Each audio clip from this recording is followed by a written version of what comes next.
right, John. First of all, before we get to all the football here on the Viking Update Show, I got to tell you, I spent some time in your hometown of Blaine this weekend. All right. For the 3M Championship, 3M Open, very well-run golf tournament, very bucolic setting. I just wonder, because of my experiences there, because of your experiences there, I don't know if it's just responsible to hold a golf tournament in a place with such a wild nightlife, and I just wonder if all these guys are going to go through what Chuck Knobloch went through when he had to play in New York. The clubs are open till 5 a.m. People are doing cocaine in the bathroom. I just don't know. I maybe find a calmer place, someplace that isn't as wild, just for the sake of our athletes.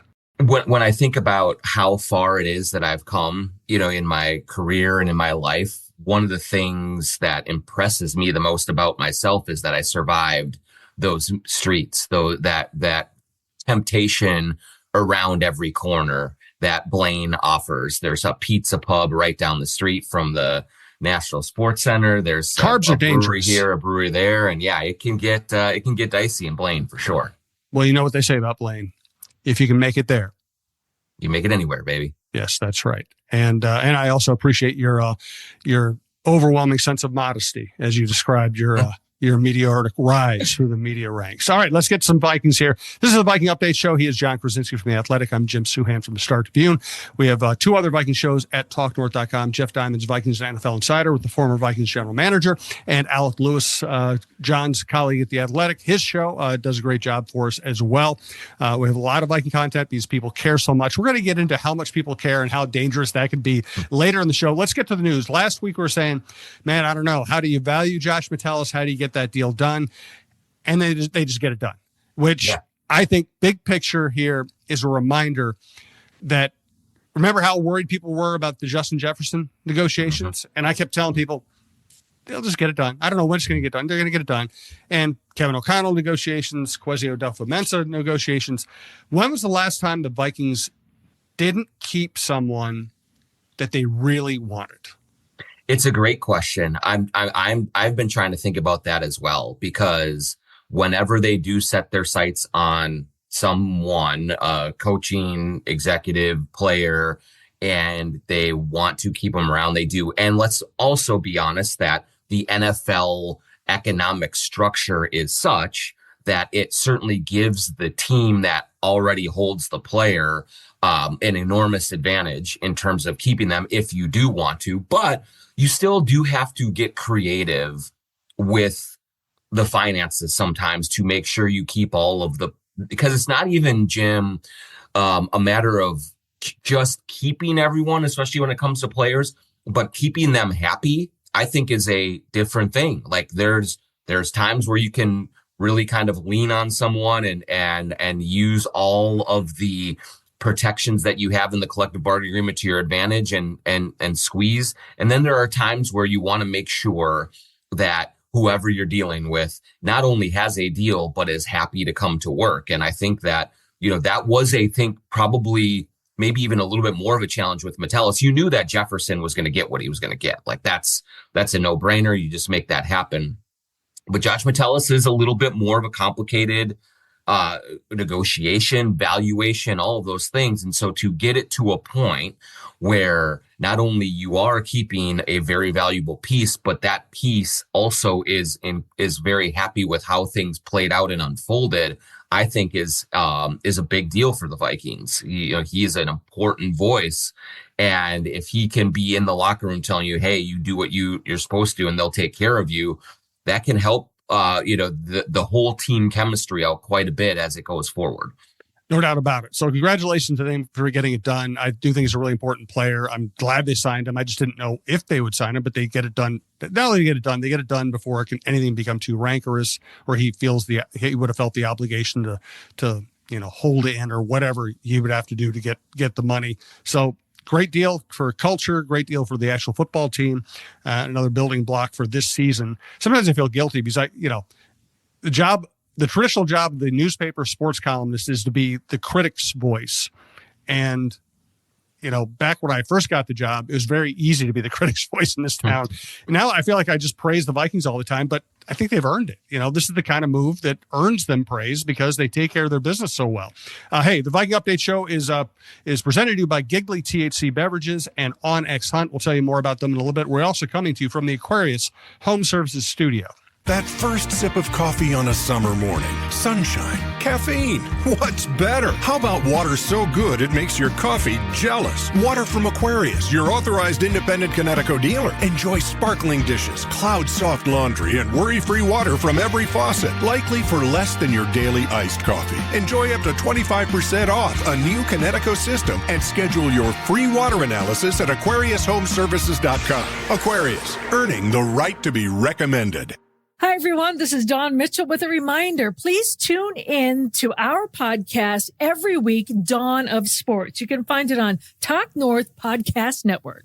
All right, so now that Metellus is in line, we're gonna break down the defense the way we broke down the offense last week. Where do we think they've improved, gotten worse, or stayed the same position by position? But let's get to a little more. Current events. One thing I keep saying when I do my morning radio hits or my radio hits around the state is, I get peppered with questions. How they looking? How they looking? How they looking today? How they look today? But how about today? And I'm like, I love the enthusiasm. I understand the enthusiasm. Football is the most popular sport in North America. It is the dominant sport in North America. It is fascinating. The Vikings are the most popular entity in this state. And of course, people are wanting to know what's going on. But everything needs to be couched in terms of it's practice. Mm-hmm. It's just practice. And nothing really matters. I mean, other than injuries, and Justin Jefferson has a hamstring injury we'll have to monitor here going forward. I mean, if McCarthy has a bad practice, not only does that not mean anything, it might be a good teaching moment for O'Connell. So we have to be really careful about how we couch anything we say about practice. And I think you have an example of that. Yeah. I mean, I think that there was, we'll get, I think, into more of just how reporters offer context on it, how fans absorb that information.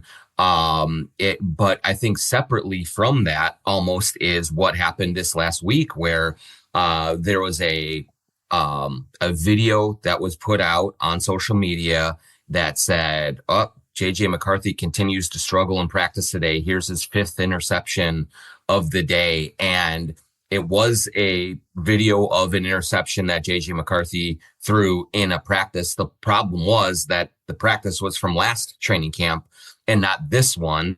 And McCarthy did not throw 5 interceptions in that practice, but that video was viewed at that time by like 3.7 million people, or there's 3.7 million views of it.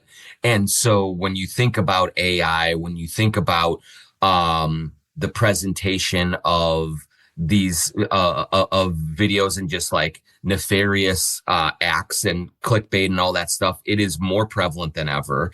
And so it requires more scrutiny and more intelligence on the part of the fan who is absorbing this information, quote unquote, and to find it from the right sources. And now it'll sound like I'm standing on a soapbox and trying to give you all a lecture, and I'm just trying to actually save you what could be angst, nervousness, like all of these things, because like this stuff happens, like, and it is absolutely completely 100% fake. And so it's about identifying who you trust as sources of information for the teams that you follow. And B, then it is incumbent upon those people, to sort of present everything with the idea that we are looking to try to glean some sort of information and some sort of feel for what's going on when you watch practice. I mean, you can't just ignore everything, but what players will tell you time and time again is that, and coaches will tell you, is that practice is the place for mistakes. I mean, I think that there's this sort of mythic kind of quality that every fan wants from JJ McCarthy right now. Is he never threw an incompletion in this, in this session, and he hasn't thrown an interception, and man, he's mastered it all. When actually what you will hear is that they want him to throw take chances, to experiment in practice. And if it means an interception, if it means a bad throw or whatever, like that's part of the learning process, and that's what it's going to be. So there's just kind of multiple facets of this conversation that I do think, we have to give the fans and their listeners their vegetables right now, and just please listen to this, us on this, and it will help your ability to discern what is truthful and what isn't, what you have to be worried about and what you don't. And just be careful out there, because there are plenty of people that are just waiting to get a rise out of you by putting something out there that is just not even tethered to reality, but gets done what they want to get done. And that's just kind of rage bait people. Yep. I covered the Cowboys for a year as a beat writer, the Vikings for 3 years during one stint, and the Vikings as a beat writer late in the 90s. And I was kind of our NFL writer for a while. I watched a lot of football practices. And as a beat writer, you do hunger for developments and news, and you're looking for stuff. But you get good at it. People who've done it for a while, who've done it, that you understand, okay, if the quarterback threw an interception because he was trying something out, that is absolutely no big deal. If the quarterback threw an interception because he doesn't have any arm strength, that's a problem. So I still remember being at training camp practice in 2009, and the Vikings were going back and forth internally. Do we really give Favre $25 million? Can't we get, we have a good team. Do we really want to bring him late in camp and trust him? And then I watched the practice, and Ziggy was standing 10 feet from me, and Tavares, it was a windy day. Tavares Jackson and Sage Rosenfels, who both had their moments as starting quarterbacks in the NFL, both had talent. They couldn't throw passes that could get to the receivers through the wind. And it was just a reminder to everybody who's standing there, the arm strength just isn't there. The arm strength, and they don't have enough of the kind of Joe Montana brilliance and savvy to make up for lack of pure arm strength. And it was like, I'm standing there and I'm looking at everybody, and I'm probably standing next to Judd or somebody, and we're all like, they're going to sign Favre tomorrow. And they signed Favre the next day. There are things you can pick up on, but it wasn't because they threw an interception. It was because they didn't have the physical skills to be exceptional at that position. And when I go watch football practice, I say, okay, who's getting reps? Because that can be very revealing. Who's getting reps at places where there's a competition, and what are the physical skills of the key players? That's about as far as I would go when you're analyzing a football practice. Yeah, I'm in the same boat in terms of, like, I do look for physical traits because I know that there are a million things that I'm not sure what they are working on in this particular session, what is being emphasized. And so I can't, tell myself that, yeah, I know that this player screwed this up in this moment. But I think back to, I remember two guys, the first training camp practice for Adrian Peterson and the first training camp practice for Percy Harvin. And you just, like, the way that they moved was like, that guy is different than everyone else out here. And so those are the things that I kind of try to glean, is like, oh my gosh, this guy is overwhelming from a physical standpoint. And if that stands out, that's where I get kind of excited, and I get my dauber gets up a little bit, because, like, if a receiver in a corner, one's winning the one-on-one battle, in that session, if there's a corner that gets really physical with people, like, that's the kind of stuff that I like look for. But if you're trying to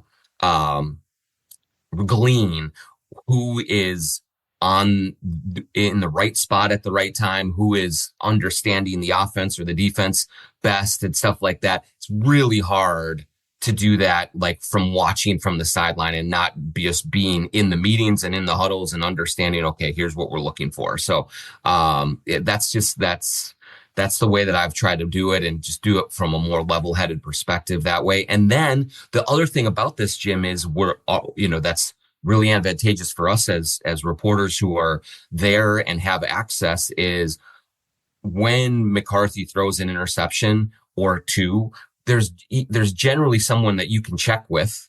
Hey, what are you seeing here? Is that, was that on McCarthy? Was that not? And how is he coming along? And certainly the public sentiment statements that O'Connell and Wes Phillips and everyone are generally probably going to skew more positively, even if it is, even if things aren't going well. But it's the reporter's job to be able to talk to people behind the scenes and kind of get a little bit closer to the truth with all of these things and shape that picture over the course of days and weeks of a training camp, and not just on one day and one incompletion or completion and all of those things.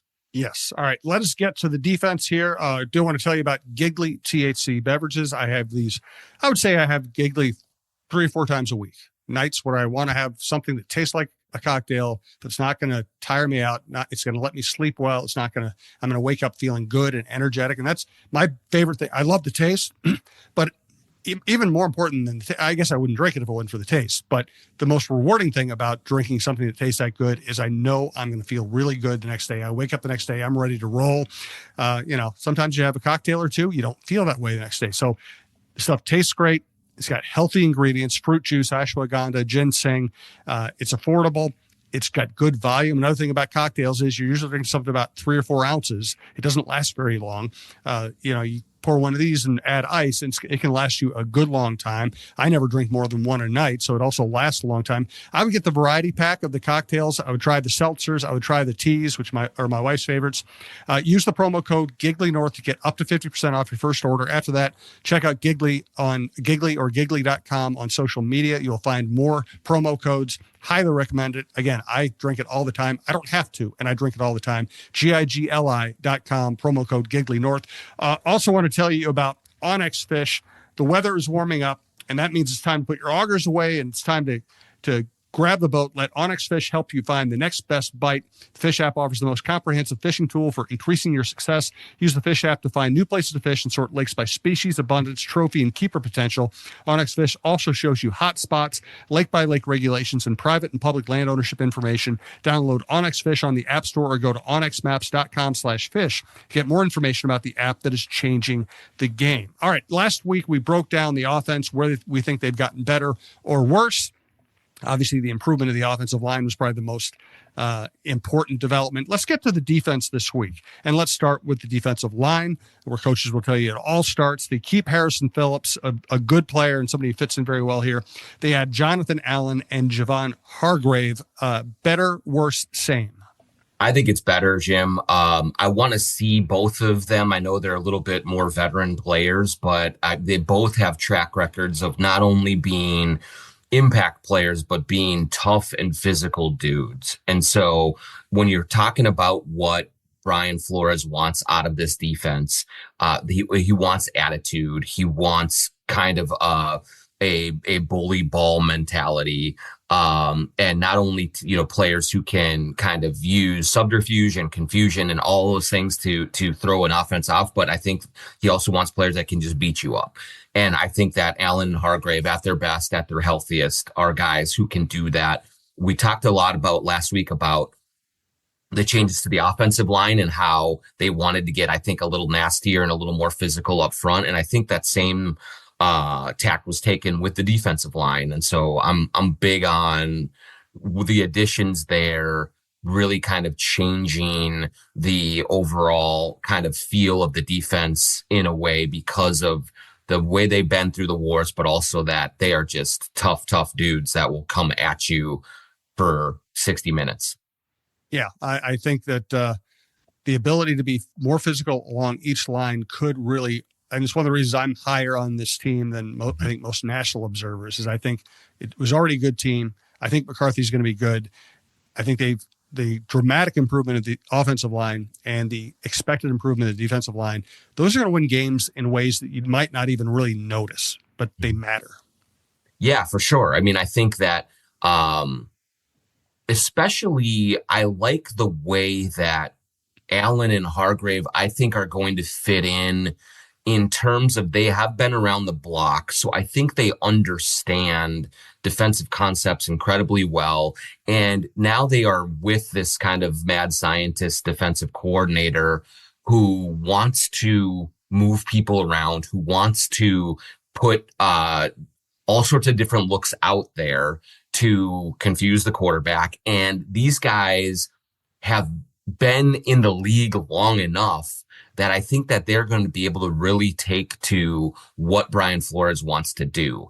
And so oftentimes, like if you're going to try to, we saw it with Dallas Turner last year in his limited snaps, and I'm sure we'll get to him a little bit later in this discussion, but when you bring real young guys in to kind of have featured roles on defensive line, wherever you could put them, their ability to adapt on the fly, to process information, to understand differing roles, and to play the kind of games with an offense that Brian Flores likes to play. Sometimes it's really hard to expedite that learning curve and get them into that kind of a situation. But these guys really know, like they can.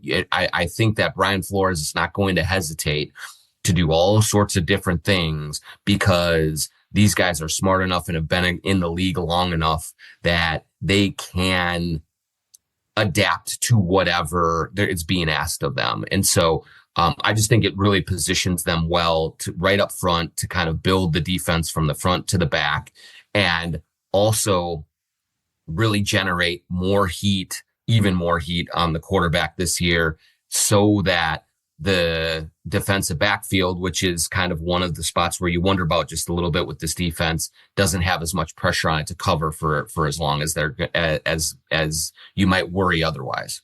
Also, you talk to quarterbacks, offensive line coaches, offensive linemen, and they say, listen, the edge rushers are really important. You have to have edge rushers, and edge rushers are going to make, they're great athletes, and they're capable of making those one or two big plays a game that can change a game, whether it's strip sack, hitting a quarterback's arm that's caused an interception, disrupting plays, forcing the quarterback to move up the pocket, eat time. But there's nothing more important or more devastating to an offense than an interior pass rush. And it doesn't always have to even get to the quarterback, but if you can push the pocket back, make the quarterback uncomfortable, make him take a deeper drop than he wants to, that can mess up an offense as much as anything. Yeah, these guys are monsters up front, man. I mean, Phillips is a little bit more, not quite as physically imposing or dominant of a guy, but he still has a lot of muscle and can do some things. But Allen and Hargrave historically have been guys who can just physically collapse a pocket.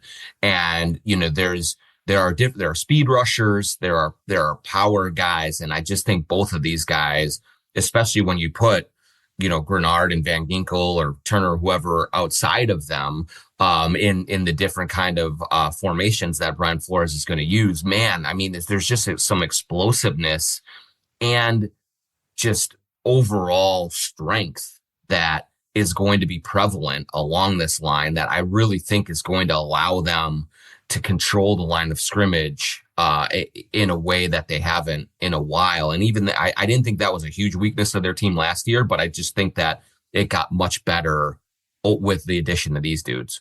No doubt. All right, let's get to the linebackers. We're going to lump the edge rushers and the actual linebackers together just for the sake of the conversation. We'll get to the secondary. I think next week we'll at least touch on special teams. But first, I'm going to tell you, I'm going out to Leo Lewis's charity golf tournament today, supporting the Leo Lewis Foundation. I've known Leo since I came here to cover the Vikings in 1990, and I'm going to wear a Peter Millar shirt that I bought at Twill. They're having their summer sale right now, 40% off a lot of their stuff that they're trying to move out because they bring so much new stuff in every year. Highly recommend going out and getting it. Pretty much everything I wear when I go out in public, if I want to look like anything other than a slob, I wear Twill stuff. I spend my own money. I don't get discounts. I don't ask for discounts. I'm happy to pay because it's quality stuff. My wife and I have lived in a lot of smaller apartments around the Twin Cities, and we haven't had a massive amount of closet space. And I do find myself looking in my closet and going, I haven't worn that shirt in 5 years, and throwing it away. I never have thrown away anything I bought at Twill. It might last you the rest of your life. So it might be a little more expensive than you buy at a discount store. It will last you, and it will look good, and it will hold up, and I can throw it in the washing machine. It's going to come out looking brand new. So I highly recommend going to Twill in the Edina Galleria. Say hello to Scott Dayton and their staff. They're big fans of the podcast, great supporters of the podcast network. They're great people, and you'll have a great time. Go in and tell them we sent you. Remember, Twill in the Edina Galleria, twillmn.com. And here's Talk North star Michael Russo for Clamshell Beach Resorts. Hey, have you been dreaming of a lake cabin lifestyle with boating, fishing, and family fun in northern Minnesota? Well, lately I've thought a lot about how cool it would be to have a getaway like so many Minnesotans. And if you're like me, you probably think that owning your own lakeside getaway is beyond your budget.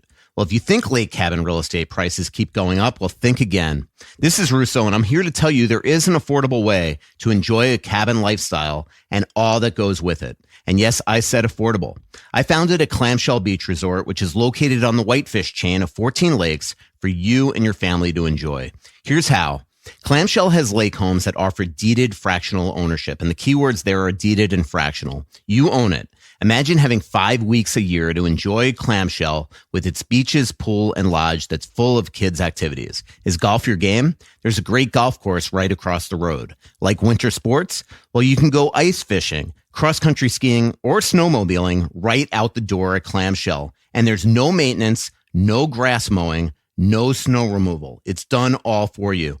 And you can own a share of Clamshell Beach Resort at an affordable price. To learn more about ownership opportunities at Clamshell Beach Resort, go to cottagesonwhitefish.com or contact Pat Egan at 612-220-9819. That's cottagesonwhitefish.com or Pat Egan at 612-220-9819.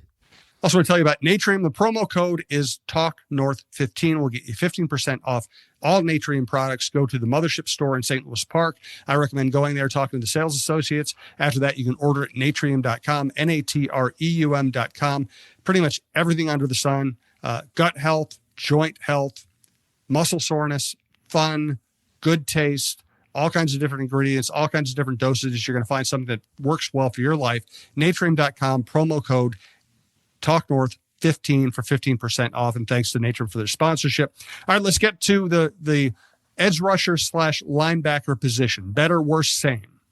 Yeah, I mean, I think that we probably, it's very similar to what they had. So with Grenard, with Pace, Cashman's back, and hopefully he stays healthy because, man, he was unbelievable for them last year when he was out there. And Van Ginkel was Defensive Player of the Year candidate early on in the season. So it's pretty much the same group. I think I could say, though, if you want to be optimistic, and I don't think it's reaching to be optimistic, I think they can be a little bit better with Dallas Turner in year 2. There's been a lot of talk early about just how explosive that he looks out there in camp. But then I do think, kind of getting back to what we talked about with the defensive line a little bit, I do think that there might have been part of him that was overwhelmed last season with how technical Brian Flores gets, with how exacting he is and how creative and exotic that he gets with his looks.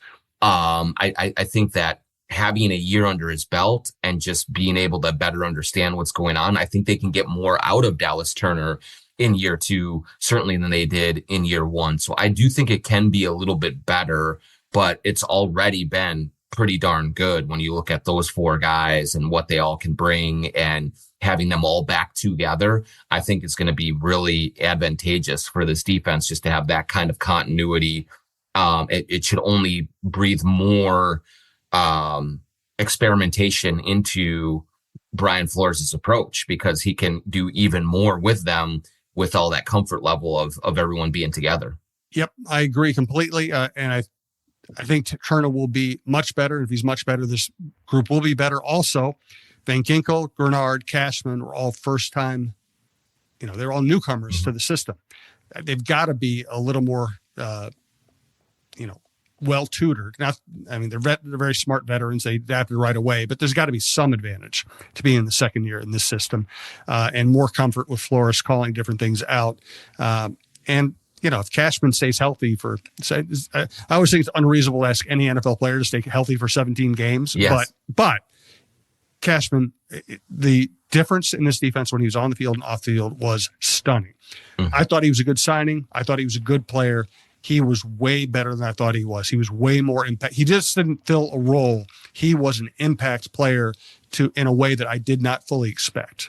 Yeah, definitely. I mean, he's exceeded my expectations a lot. I think we talked about it last year a little bit where, they sign him and, he's the former Minnesota kid and all that. And it's like, oh, this is a fun story that Minnesota kid comes home and, and gets to play for the Vikings and all this stuff. But I do think, like, I know personally, I sort of did not account for just how great of a player that he is. I had not paid as much attention. I knew he did some good things in Houston, but you're just not watching it all the time. And so, to kind of pick up on the nuances that a linebacker brings to a team that's in the AFC that's never on your TV, it's really hard. And so once he got here and you're watching him snap in and snap out, and, it was like week 1, week 2, week 3. It's like, God dang, this guy is everywhere. Like, and against the pass, against the run,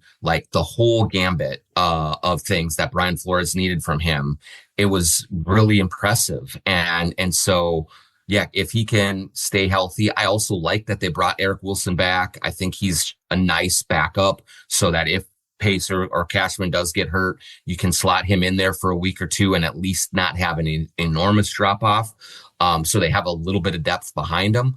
But I mean, Cashman, I really think in some ways is the key to this whole operation or this whole position group, because we know Grenard and Van Ginkel are really, really good. We know Dallas Turner has an unbelievably high potential. Evan Pace is a playmaker, but Cashman is just it seems like the glue that holds everything together on that second level of the defense. And so you got to hope that he does stay healthy, that he's able to stay out there as long as possible. And that maybe, with Wilson back, with a couple of other guys they have there, maybe you mix in a few things to try and keep him healthy and limit his exposure to injury a little bit during the regular season. So once the playoffs come, you're ready to go. Yes. All right, let's get to the secondary, maybe the position of greatest intrigue. You have Harrison Smith back. They expect him to still be a very good player. It's, you just never know. Theo Jackson's going to be the other starter. They have, I think Isaiah Rodgers is one of the big swing players on this roster. Okudah could be a good player. There's talent back there, but there are a lot of question marks. So let's ask the question: better, same, or worse? Yeah, I mean, as of right now, I'm going to say worse, Jim, but that is mostly because of all the question marks. I think it has the potential to eventually be better, but I'm a little bit nervous after, Gilmore's gone, and I know that he wasn't as great, but last year as he was the year before, but he was just a veteran that you could really rely on. And then Cam Bynum was a real big playmaker for them on the back end, and he is gone. And so they have lost real guys that are going to take some doing to replace. And in their place, Rodgers, I like a lot, because I like a lot mostly because I know Brian Flores likes him a lot. And when Flores likes a player, you know that he's going to be able to use him to his biggest advantage on defense. But Blackman, I like, but he's coming off of a big time injury. Harrison Smith, I love, but he's a year older. And, this is where I do think the Metellus signing is going to be big for them, because they're going to put him all over the place on the defense, and they're going to have him at safety sometimes, and sometimes he'll be at linebacker, and sometimes he'll be, all over, but they're going to need his sort of versatility to strengthen that back end. I know that they really like what they've seen from Jeff Okudah early on in camp and in the, in the off-season stuff. But again, you wonder about health, and you wonder about a lot of things with him. So they're just, Theo Jackson, is he really ready to step into a starting role? There's just a lot of questions that you can put out there to this group that are not unfair, that are not sort of knee-jerk, that are real things that they are going to have to answer. And I think they are capable of doing it, but it's the group so far of all of the groups, offense or defense, this is the one I feel like that has the most questions that could go wrong for this team. And so that's why I say right now, I think they're a little bit worse than they were last year, and we'll just see if that changes over the course of the season. I have to agree. They have a lot to prove. Maybe they'll prove it, but they have a lot to prove. I also think we can say that they're not right now. They look worse in the secondary. my guess with their aggressiveness, their ability to recruit players, my guess is there will be another move in the offing down the road, whether it's trade, free agent signing, or just using waivers wisely to get a veteran who can come in and help a little bit. This could all work out. Mekhi Blackman might end up being the key. Okudah might being better than we expect. Theo Jackson might be great. Harrison Smith might have one more great season in it. I mean, there are a lot of ways this could work out, but it's less certain than all. To me, it's the position where they need to have things go right to be right. Whereas I think the other positions, if everybody just plays the way they play, they're fine. Yeah, and I one thing I will give this group is I do think it's a more athletic group than last Cam year. wasn't a great athlete. He just had a good feel for the game. Yes, good nose for the ball, all that. Gilmore had kind of slid down. So if Blackman gets back to where he was pre-injury, it is a group that can run with you, that can be physical, and that can kind of just cover the field. That they can do that. We'll see where Harrison is at, kind of just with everything that he has and what his body is capable of going into this season. But in general, it's a group that should have the physical traits to stand up. But it is like, now it's like, okay, then are you capable of all of the mental side of things that you need to have with you in a Brian Flores defense? And that's just, there's just a lot of things that they need to show that they haven't as a collective yet. And there's just nothing that can satisfy that until you get into game action and are actually really doing it, quarter in and quarter out. Going forward, we will continue to tell you what's happening at practice. We just won't overreact to it, or we won't lie about it. But hey, we appreciate you listening to the show. We appreciate you listening to the network. Please check out the John Krasinski Show. John does great work on our Timberwolves/NBA show here at TalkNorth.com. We have a great lineup. We have Russo, we have Don Mitchell, Randy Shaver, Mark Rosen, Roy Smalley, Lavelle Neal. We have so many good people I always forget. We have outdoor content. We have Alec Lewis, Jeff Diamond. Just check out all the shows. You can go to TalkNorth.com, find the shows you like. When you find a show you like, please subscribe to your favorite podcast app. We're starting to put more of our shows on YouTube. Check those out as well. Tell us how we're doing. We do appreciate it. Check out John's show this week, and we'll be back with the Viking Update show next week.